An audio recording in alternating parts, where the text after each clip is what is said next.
Questions may arise over why victims such as Laura seem so naive.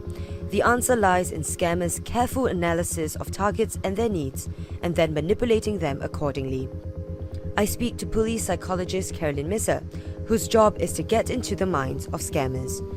She says that what Laura experienced is a common technique used by scammers. What happens is that the scammer actually tailors a profile to suit the victim. Okay, so if the victim is, for example, religious, and really wants a family, for example, then the scammer will pretend to be very religious. Firstly, definitely is Christianity. After the 4th week, he told me that, okay, he decided to become a Christian. And they're very active in using these so-called scripts or mirroring. So when they send out messages and get to know victims, they will ask a lot of questions. And the reason is that they want to understand the profile of the victim so that they can match accordingly. A lot of victims told us that they found their soulmate. They fell in love almost instantly because it was such a great match. Everything just aligned. And I suppose that when you think you found that, you are willing to do anything. Yeah, because it's somebody that you love naturally. You would want to help that person.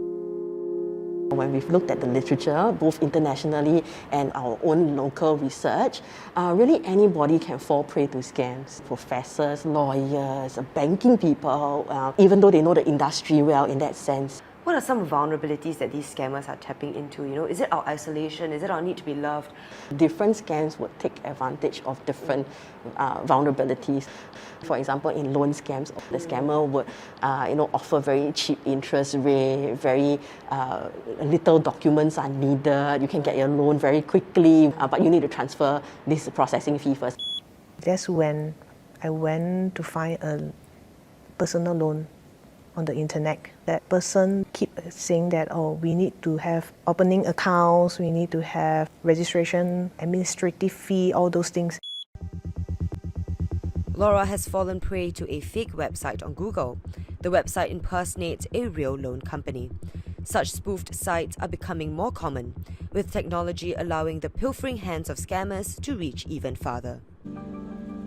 I feel that the world is a bit different now. I used to be very trusting. I can talk with anyone, I can talk with patients easily, open their hearts, guide them through their difficulties. But now it's difficult for me to break the ice. I'm trying, but yes. Some people will say, it's the victims to pay lah. When you don't get scammed, it's not because you are very clever. It's just that because the script that they use on you doesn't suit you. Many may think that scams trap only the foolish, but dissecting the anatomy of scams has shown us otherwise. Scammers strike at hearts, deploy mind games, and are often a step ahead in using technology to prey on society. And anybody can be a victim.